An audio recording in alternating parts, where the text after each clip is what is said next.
Good morning student. आज हम discuss करेंगे करंट इलेक्ट्रिसिटी। ये वाला चैप्टर जो है अपने सभी कॉम्पिटिटिव एग्जाम और बोर्ड एग्जाम के लिए इम्पोर्टेंट होता है। इसमें वैसे तो हम करंट इलेक्ट्रिसिटी में एक तो करंट के बारे में पढ़ते हैं, ओम्स लॉ, रेजिस्टेंस क्या होता है, और आपने 9th-10th में पढ़े ही है सब, रेजिस्टेंस, ओम्स लॉ क्या होते हैं, series, parallel, combination, equivalent resistance निकालना हम सीखते हैं इसमें। इसके अलावा इस चैप्टर में बैटरी के बारे में डिस्कशन करते हैं। बैटरी में आपने केमिस्ट्री में भी पढ़ा है, एनोड और कैथोड होते हैं, उस तरह से बैटरी का डिस्कशन भी, बैटरी को भी हम इस चैप्टर में पढ़ते हैं। इसके अलावा होते हैं मेजरिंग इंस्ट्रूमेंट। मेजरिंग इंस्ट्रूमेंट में अमीटर। अमीटर हम जानते हैं सर्किट में करंट को मेजर करने के लिए काम आता है, और वोल्टमीटर वोल्टेज को मेजर करने के काम में आता है। तो ये सारे जो है इस चैप्टर के कंटेंट्स हैं जो हमें इस चैप्टर में पढ़ने हैं। अब सबसे पहले जो मैं आज टॉपिक स्टार्ट कर रहा हूं वह है करंट। करंट इलेक्ट्रिसिटी इस चैप्टर का नाम है। करंट क्या होता है उसके बारे में हम डिस्कशन करेंगे। और करंट का बेसिकली कंसेप्ट यह है कि अगर किसी रीजन में चार्ज फ्लो होता है तो rate of flow of charge is known as current. तो सबसे पहले लिखें करंट की डेफिनेशन।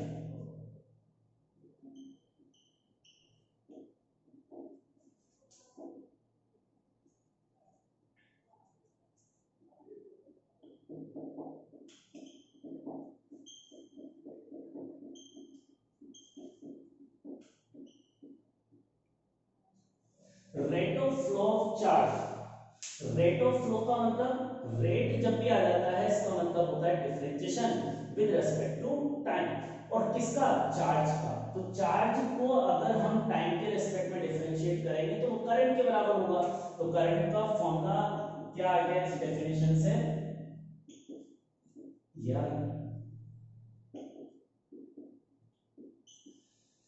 इस डेफिनेशन से हमने करंट का फॉर्मूला ये बना लिया है कि करंट बराबर होता है चार्ज का टाइम के रेस्पेक्ट में डिफरेंशिएशन। और जब भी हम टाइम के रेस्पेक्ट में डिफरेंशिएशन करते हैं तो इसको लिखने का दूसरा तरीका rate of change of flow, rate of change of flow of charge is known as current. तो ये करंट की डेफिनेशन है।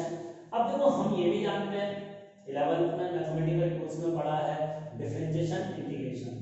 डिफरेंशिएशन और इंटीग्रेशन एक दूसरे के रिवर्स प्रोसेस है। अगर चार्ज दे रखा हो तो उसको डिफरेंशिएशन करने में करंट आता है, और अगर आप करंट दे रखा हो तो उसको इंटीग्रेट कर दो तो चार्ज आता है। तो चार्ज को क्या लिख सकते हैं यहां से?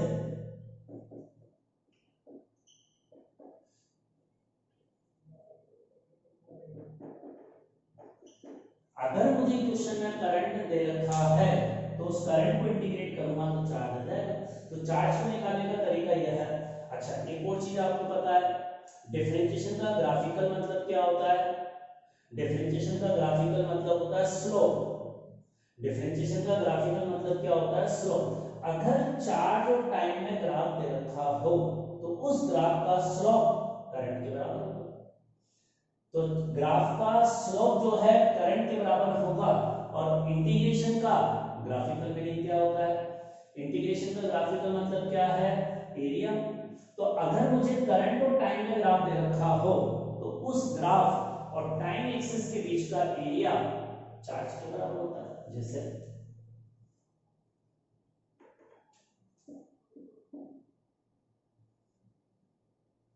अब देखो, करंट और टाइम में ग्राफ हमें क्वेश्चन में कुछ इस तरह का दे रखा है, और चार्ज निकालना है कि कितना चार्ज फ्लो होगा t1 से लेकर t2 टाइम के बीच में। किसी भी कंडक्टर में से t1 से लेकर t2 टाइम के बीच में कितना चार्ज फ्लो होगा वो बराबर होगा इस शेडेड पोर्शन के एरिया के। इस शेडेड पोर्शन का एरिया जो होगा वो चार्ज के इक्वल होगा। यह इंटीग्रेशन का ग्राफिकल मीनिंग है। करने सुनो।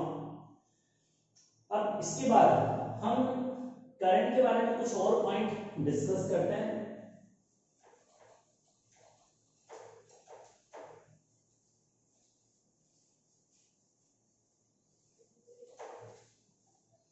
देखिए, करंट जो है एक स्केलर क्वांटिटी है। करंट क्या है? Scalar quantity. हालांकि करंट का डायरेक्शन होता है एक पर्टिकुलर डायरेक्शन में फ्लो करता है, लेकिन तब भी ये स्केलर क्वांटिटी है, स्केलर क्वांटिटी है, क्योंकि जो वेक्टर एडिशन का लॉ होता है वो ये फॉलो नहीं करता, वो हम आगे समझेंगे किस तरह से। तो स्केलर क्वांटिटी है करंट, ठीक है। अब करंट की यूनिट क्या होगी, देखो 1 एम्पियर बराबर होता है 1 कूलम पर सेकेंड।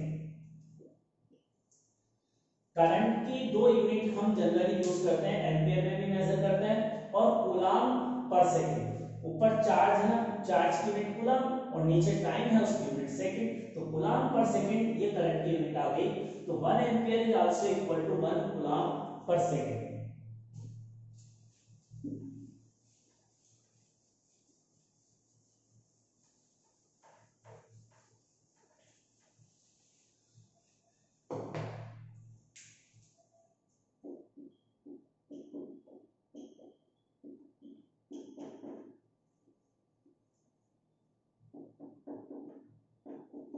अगला फॉर्मूला ये है, इसका मीनिंग क्या है, एवरेज करंट, इसको क्या बोलते हैं, एवरेज करंट। ये किसके बराबर होता है, एक सर्टेन टाइम में मुझे करंट निकालना है, 0 से 2 सेकंड में कितना करंट फ्लो हुआ, तो 0 से 2 सेकंड में जितना चार्ज फ्लो हुआ, टोटल चार्ज को हम टोटल टाइम से डिवाइड कर देंगे, तो ये एवरेज करंट आएगा।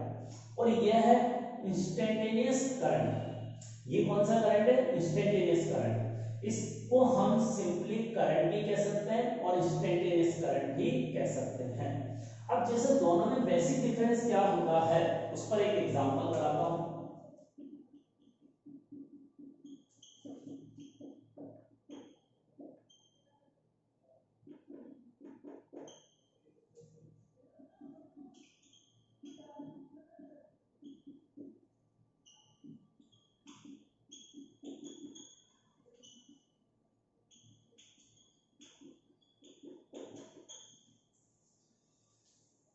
अब देखो ये हमारा क्वेश्चन है, हमें चार्ज और टाइम में रिलेशन दे रखा है और हमसे ही पूछा है कि फाइंड करंट। पहले पार्ट में t बराबर 2 सेकंड पर करंट निकालना है और सेकंड पार्ट में करंट निकालना है 0 से लेकर 2 सेकंड तक कितना करंट होगा।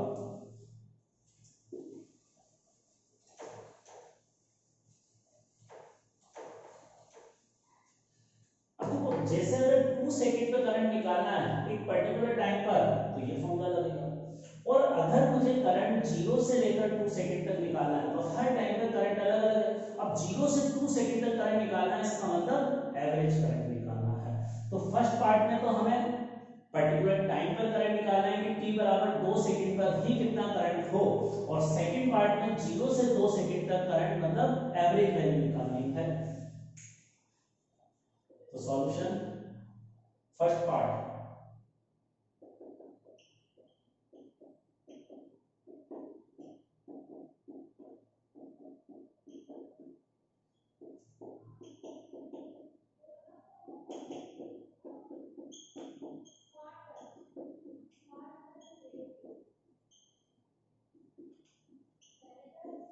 तो फर्स्ट पार्ट में t बराबर 2 सेकंड पर एक पर्टिकुलर टाइम पर करंट निकालना है मतलब इंस्टेंटेनियस, और इंस्टेंटेनियस करंट को इस फॉर्मूले से निकालते हैं। तो ये चार्ज जो दे रखा है इसका डिफरेंशिएशन करूंगा, इसका डिफरेंशिएशन क्या होगा, t की पावर 3 का 3t स्क्वायर, 3t स्क्वायर होगा। फिर उसके बाद -5t का होगा -5 और 2 का 0, तो ये इसका डिफरेंशिएशन हुआ। अब इसमें t बराबर 2 सेकंड पे निकालना है तो t बराबर 2 सेकंड रखते हैं, तो यहाँ 2 सेकंड रखेंगे तो ये आ जाएगा। अब 4 इंटू 3 कितना हो गया, 12, 12 में से 5 माइनस हुआ तो 7 एम्पियर इस पहले पार्ट का आंसर। तो फर्स्ट पार्ट का आंसर होगा 7 एम्पियर। नाउ सेकंड पार्ट पर हम आते हैं।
तो देखिए सेकंड पार्ट को सॉल्व करने के लिए हमें जो चार्ज और टाइम रिलेशन दे रखा है उसमें t बराबर 0 रखेंगे।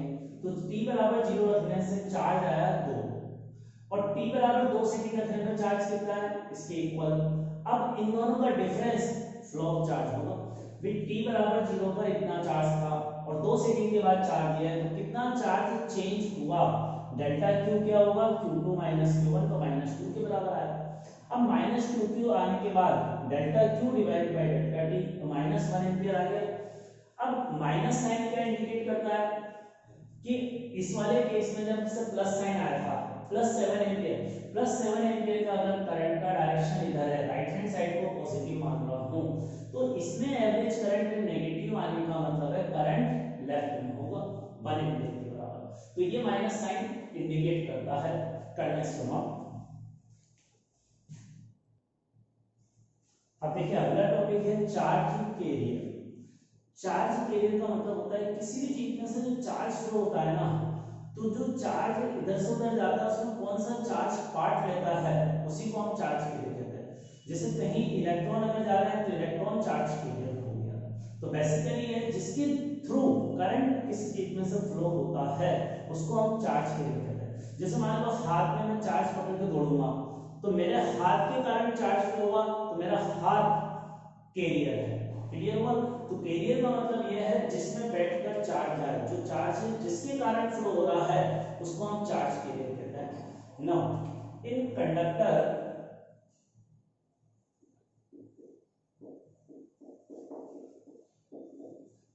के अंदर जो चार्ज कैरियर होते हैं वो फ्री इलेक्ट्रॉन होते हैं। कंडक्टर में जो चार्ज कैरियर होते हैं हम क्या होते हैं फ्री इलेक्ट्रॉन। कंडक्टर में बेसिकली प्रोटॉन होते हैं जिन पर चार्ज होता है, न्यूट्रॉन पे तो कोई चार्ज होता ही नहीं है। लेकिन प्रोटॉन क्या है न्यूक्लियस के अंदर बाउंडेड होते हैं, न्यूक्लियस से बाहर नहीं निकल सकते। तो प्रोटॉन इधर से उधर नहीं जा सकते, इधर से उधर जाने का काम कौन से करता है फ्री इलेक्ट्रॉन करता है। कंडक्टर में जो फ्री इलेक्ट्रॉन है वो एक जगह से दूसरी जगह जाते हैं तो फ्री इलेक्ट्रॉन ही चार्ज कैरियर होता है कंडक्टर में। ठीक है। और फ्री इलेक्ट्रॉन का चार्ज कितना होता है -e के बराबर। e की वैल्यू आप जानते ही हैं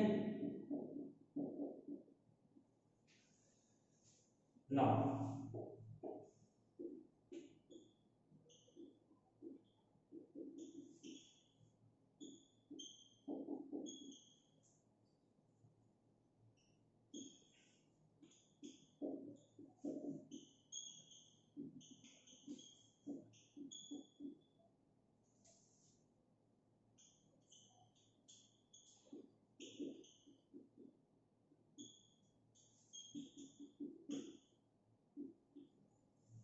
अब देखो सेमीकंडक्टर जो होता है उनमें चार्ज कैरियर होते हैं फ्री इलेक्ट्रॉन जो कंडक्टर में भी होता है प्लस होल भी होते हैं। सेमीकंडक्टर में चार्ज कैरियर दो चीजें होती हैं, free electron and hole. Free electron का जो चार्ज -e के बराबर होता है, होल पर चार्ज +e के बराबर होता है। होल पर चार्ज +e के बराबर होता है। अब देखो होल क्या चीज है और इसमें होल कैसे मूवमेंट करते हैं ये सब अभी डिस्कस नहीं करेंगे। सेमीकंडक्टर अपना 12th में बहुत इंपॉर्टेंट चैप्टर है पूरा, और उस पूरे चैप्टर में जो हम डिटेल में डिस्कशन करेंगे तो होल्स का मीनिंग हम समझेंगे ठीक से क्या होता है। अभी तो केवल सिर्फ इतना याद रखो कि सेमीकंडक्टर में free electron and holes are charge carrier, दोनों चार्ज कैरियर होते हैं और होल पे चार्ज पॉजिटिव होता है। अच्छा, इसके अलावा सेमीकंडक्टर के एग्जांपल क्या है, सिलिकॉन एंड जर्मेनियम, ये सेमीकंडक्टर के एग्जांपल होते हैं। कंडक्टर के एग्जांपल क्या होंगे, कॉपर है, एल्यूमिनियम है, आयरन है, ये सारे जो है सेमीकंडक्टर के एग्जांपल है। और हमारे घरों में जो इलेक्ट्रिसिटी की वायरिंग हम डालते हैं उस वायरिंग के अंदर जो मेटल होता है वो जनरली कॉपर होता है। कॉपर सबसे अच्छा कंडक्टर होता है। जनरली हम जो इलेक्ट्रिसिटी की लाइन डालते हैं केबल्स, उसमें या तो कॉपर होता है या एल्यूमिनियम। एल्यूमिनियम अच्छा कंडक्टर नहीं है, लेकिन एल्यूमिनियम कॉपर के कंपैरिजन में थोड़ा सस्ता आता है। बट इस एल्यूमिनियम का रेजिस्टेंस ज्यादा होने के कारण इसमें एनर्जी लॉस ज्यादा होता है, हमारी इलेक्ट्रिसिटी ज्यादा कंज्यूम होती है। कंडक्टर के लिए ज्यादा बेटर होता है कॉपर एल्यूमिनियम के कंपैरिजन। तो यह इनकी कंडक्टिविटी के बारे में था चार्ज के लिए।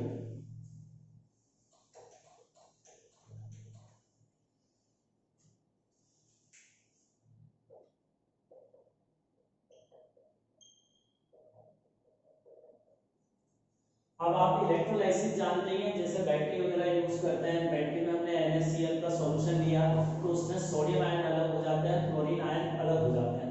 जैसे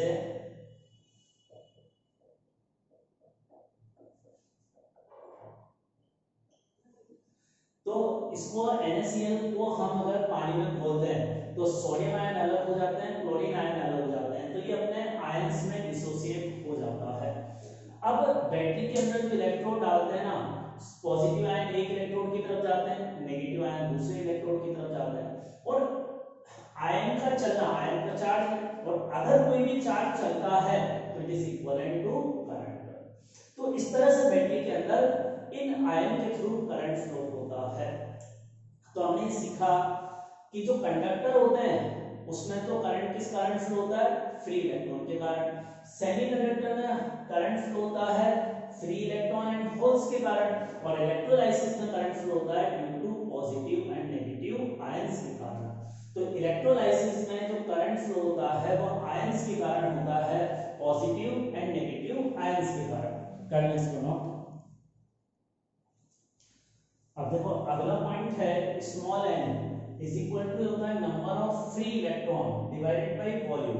तो स्मॉल n को क्या कहेंगे, नंबर ऑफ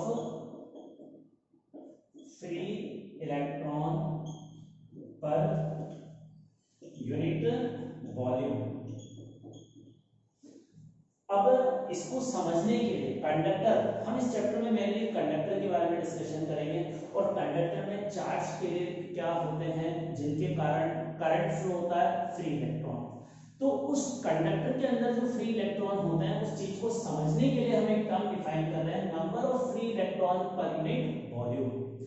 अब देखिए नंबर ऑफ फ्री इलेक्ट्रॉन कितने होते हैं किसी मटेरियल में, तो बेसिकली ये हर मटेरियल के अलग अलग चीज होती है, और ये हमें क्वेश्चन में गिवन होनी चाहिए।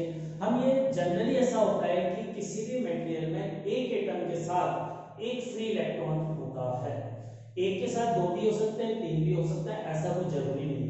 ये क्वेश्चन में हमें कोई इंफॉर्मेशन दे रखी होगी उसके बेसिस पर हम कहेंगे। तो अगर हम ये कंसीडर करें, हम एक स्पेशल केस लें, if number of free electron present is 1 with one atom, if number of free electron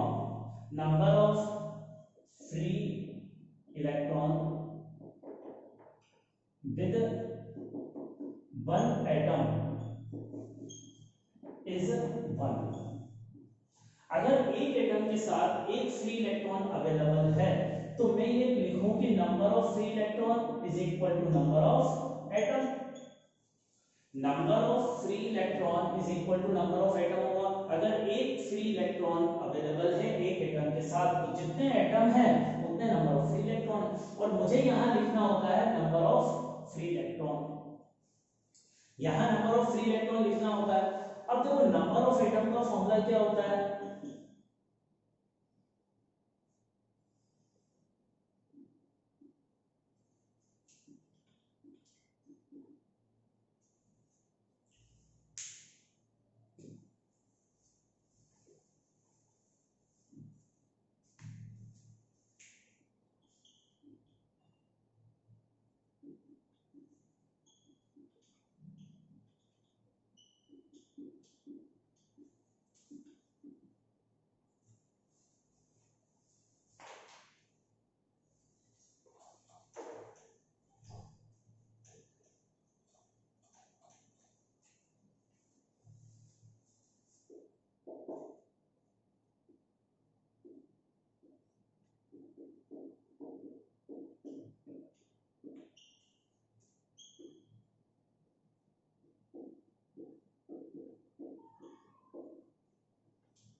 देखिए इस चीज को हम ऐसे समझे, जो नंबर ऑफ एटम होते हैं ना उसका फॉर्मूला होता है म्यू का मतलब number of mole into n, Avogadro number. एक मोल में एवोगैड्रो नंबर के बराबर एटम्स होते हैं।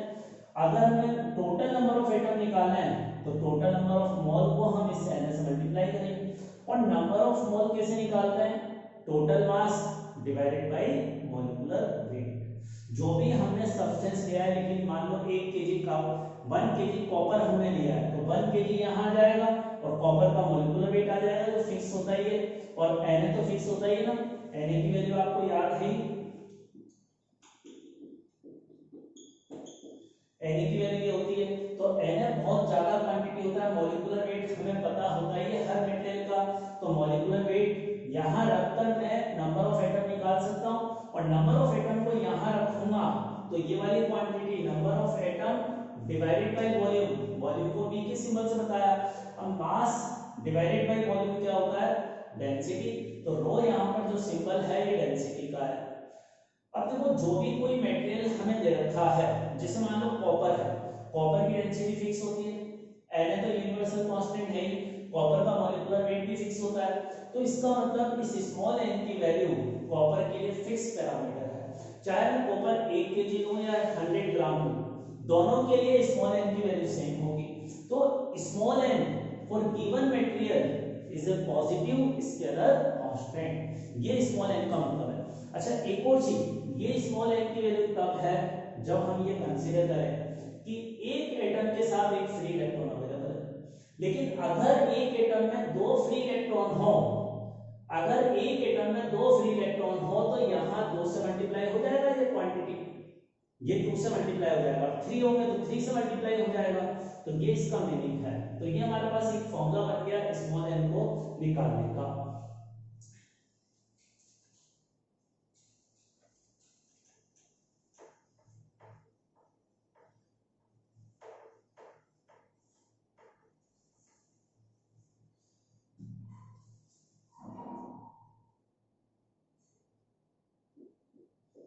अब जैसे मान लेते हैं हम ये कंडक्टर है हमारे पास, इस कंडक्टर का यहाँ इस तरह का एक सिलेंड्रिकल कंडक्टर है, यहाँ रेडियस कम है, यहाँ रेडियस ज्यादा है। अब इस कंडक्टर में से करंट फ्लो हो रहा है, मान लो इधर से करंट एंटर कर रहा है, इधर से करंट बाहर निकल रहा है, बाहर निकलने वाले करंट को I2 कह रहा हूं, एंटर करने वाले करंट को I1 कह रहा हूं। ये कंडक्टर है, कॉपर का कंडक्टर है मान लो। अब अगर ये पूरा कंडक्टर कॉपर का बना हुआ है तो स्मॉल n क्या है, स्मॉल n की वैल्यू हर जगह सेम होगी ना, कॉपर है तो ये स्मॉल n की वैल्यू कंडक्टर के शेप और साइज पर डिपेंड नहीं करेगी। इसका मतलब स्मॉल n इस जगह निकालो n1 या यहां निकालो n2, n1 और n2 क्या होंगे, बराबर होंगे। स्मॉल n की वैल्यू यहां रेडियस कम है, यहां रेडियस ज्यादा है, उस पर डिपेंड नहीं करेगी। ये कॉपर अगर मटेरियल है तो इसके लिए n1 n2 की वैल्यू फिक्स है, तो यही हम डिस्कस कर रहे हैं। तो लिखो इसके लिए important point, n is a positive scalar constant for given material, n is a positive scalar constant for given material। यह जो भी मटेरियल दे रखा है कॉपर, उसके लिए n की वैल्यू फिक्स है। ये उस मटेरियल का हमने जो कंडक्टर बनाया किस साइज और शेप का बनाया उस पर डिपेंड नहीं करेगा। ये कंडक्टर के स्मॉल n की वैल्यू कंडक्टर के शेप और साइज पर डिपेंड नहीं करती है। ये कंडक्टर का मतलब एक तरह से बिजली का वायर है, बिजली के वायर का इधर एरिया कम लिया है, इधर एरिया ज्यादा हमने कंसीडर किया है, ये कंडक्टर का मतलब है ना। मतलब कॉपर या एल्यूमिनियम में से किसी एक चीज का कंडक्टिंग वायर है ये, और इसमें यहां से करंट एंटर कर रहा है, यहां से निकल रहा है, तो स्मॉल n की वैल्यू यहां हर जगह एक जैसी होगी, ये इसका मतलब है। स्मॉल n की वैल्यू इसकी लोकेशन पर डिपेंड नहीं करेगी।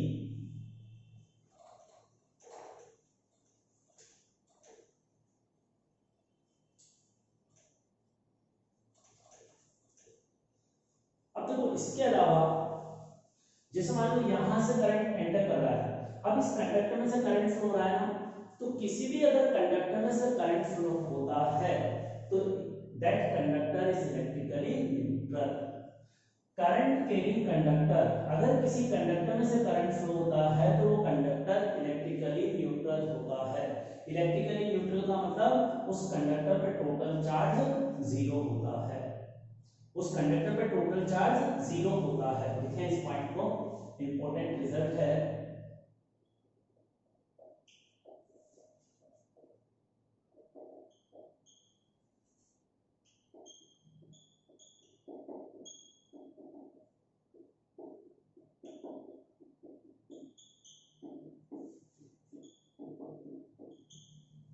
Current carrying conductor is electrically neutral. अगर किसी कंडक्टर में से करंट फ्लो होगा तो उस पर टोटल चार्ज हमेशा जीरो होगा। तो ये जो मैंने कंडक्टर लिया है ना, इस पर टोटल चार्ज कितना है, जीरो है। जितना पॉजिटिव चार्ज है उतना नेगेटिव चार्ज है। अब देखो, अगर यहां से करंट राइट हैंड साइड में जा रहा है, करंट अगर राइट हैंड साइड में जा रहा है तो मैं कहूंगा कि पॉजिटिव चार्ज यहां से एंटर कर रहे हैं। इस वाले सेक्शन में क्या हो रहा है, इधर से पॉजिटिव चार्ज एंटर कर रहा है और इधर से करंट बाहर निकलने का मतलब है इसमें से पॉजिटिव चार्ज बाहर निकल रहा है। अब देखो, करंट का फॉर्मूला हमारा होता है dq बाई dt। हम ये कह रहे हैं कि कंडक्टर इलेक्ट्रिकली न्यूट्रल होता है। अगर इधर से चार्ज आया तो इस कंडक्टर में चार्ज बढ़ जाएगा और इधर से चार्ज निकलने पे क्या होगा, चार्ज घटेगा। और हम ये जानते हैं कि कंडक्टर इलेक्ट्रिकली न्यूट्रल होता है जिसमें से करंट फ्लो होता है। इसका मतलब एक सेकंड में जितना चार्ज इधर से एंटर करेगा उतना ही चार्ज इधर से बाहर निकलेगा। तो अगर दोनों तरफ सेम टाइम में सेम चार्ज है तो करंट भी यहां से एंटर करने वाला और यहां से एंटर करने वाला अलग अलग नहीं हो सकता। तो यहां एरिया कम है, यहां एरिया ज्यादा है, लेकिन दोनों जगह से जो करंट फ्लो होगा वो इक्वल होगा। तो ये इंपॉर्टेंट रिजल्ट हमारे पास आ गया, I1 is equal to I2। दोनों सेक्शन में जो करंट है वो बराबर होगा।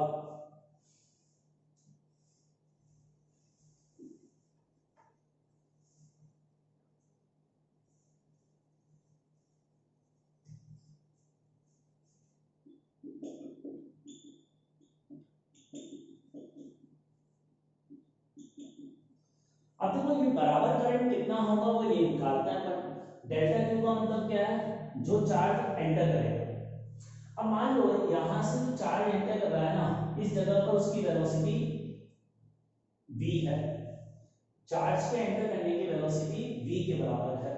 अब v वेलोसिटी, लेकिन ये चार्ज इधर जाएगा ना तो वेलोसिटी बदल दी जाएगी, लेकिन बहुत छोटे से ड्यूरेशन के लिए हम वेलोसिटी कांस्टेंट मान सकते हैं। अब dt टाइम में यहां से जो चार्ज एंटर करेगा, मान लो यहां पहुंचा तो कितना डिस्प्लेसमेंट हुआ इसका, डिस्प्लेसमेंट चार्ज का वेलोसिटी इनटू टाइम, यही हुआ ना डिस्प्लेसमेंट। अब यहां जीरो से लेकर dt टाइम में यहां से जो भी चार्ज एंटर किया होगा वो इस रीजन में रहा होगा। अब इस रीजन में टोटल चार्ज मुझे ये निकालना है कि टोटल चार्ज dt टाइम में कितना यहां से एंटर किया। इसको थोड़ा सा समझने के लिए मैं दूसरे तरीके से समझाता हूं। चलो,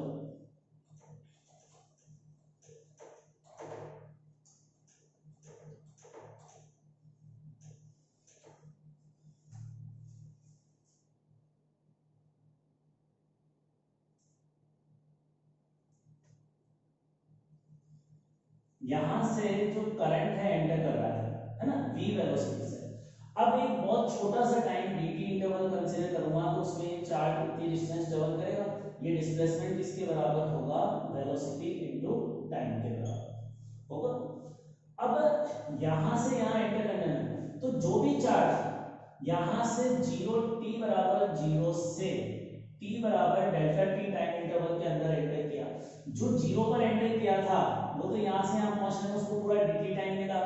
तो उसके बाद में एंटर किया था वो कुछ चार्ज यहां होगा, कुछ यहां होगा, यहां सब जगह चार्ज होगा ना। तो इस रीजन में जितना चार्ज आएगा वही तो यहां से dt टाइम में एंटर किया। अब dt टाइम और इस रीजन का वॉल्यूम कितना होगा, इस रीजन का वॉल्यूम क्या होगा, इस रीजन का वॉल्यूम कितना होगा, देखो इसका ये dt टाइम बहुत छोटा है तो ये डिस्टेंस बहुत छोटी है। अगर ये डिस्टेंस बहुत कम है तो यहां से यहां तक तो एरिया बढ़ रहा है, लेकिन एरिया ऑलमोस्ट कांस्टेंट मान सकता हूं। अब एरिया अगर कांस्टेंट है तो वॉल्यूम इनटू लेंथ होगा ना dx। तो कितना आ गया, एरिया b इनटू dt। ये इतना वॉल्यूम है इस रीजन का।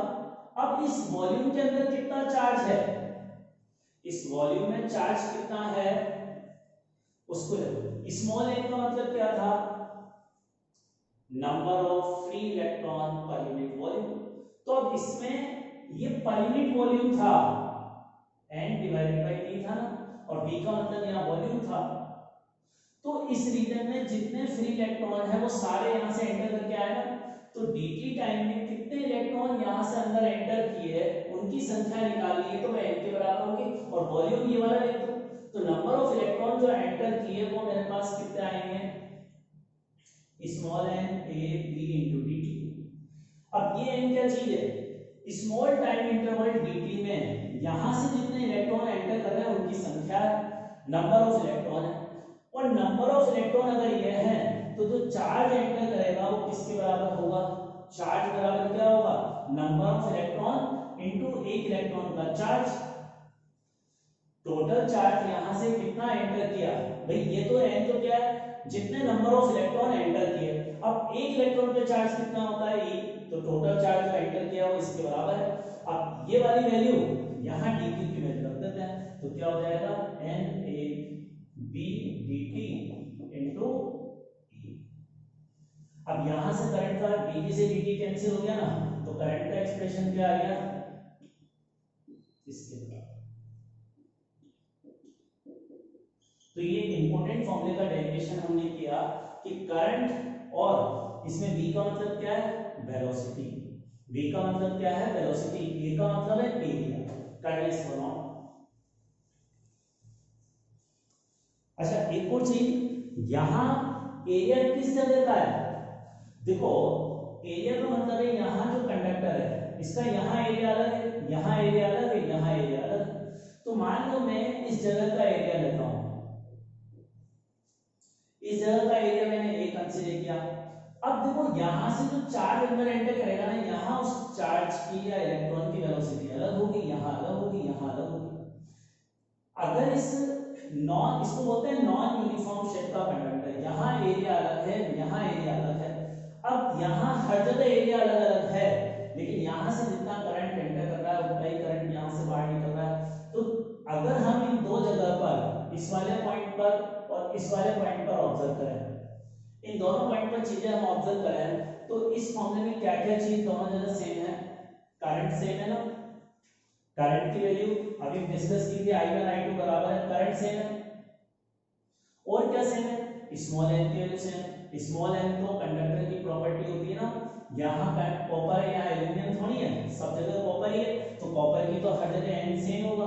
अच्छा इलेक्ट्रॉन का चार्ज तो यूनिवर्सल कांस्टेंट है, ये भी हर जगह कांस्टेंट होगा। तो ये तीन चीजें इस एक्सप्रेशन में हर जगह के लिए सेम है। तो कौन सी दो चीजों, तो मैं इसका मतलब ये लिख सकता हूं एरिया और वेलोसिटी का मल्टीपल हर जगह कांस्टेंट होगा। एरिया तो इसका मतलब क्या हो गया, a1 b1 बराबर a2 b। ऐसा कोई फॉर्मूला याद आ रहा है तो आपने पहले 11th में पढ़ा है, फ्लूइड मैकेनिक्स में पढ़ा है ना। ऐसा अगर कोई पाइप होता है, इधर से पानी फ्लो रहा है, इधर से बाहर निकल रहा है, तो यहाँ एरिया कम है तो यहाँ पानी की वेलोसिटी ज्यादा होती है, तो a1 b1 बराबर a2। इसको बोलते हैं कंटिन्यूटी इक्वेशन फ्लूइड मैकेनिक्स में।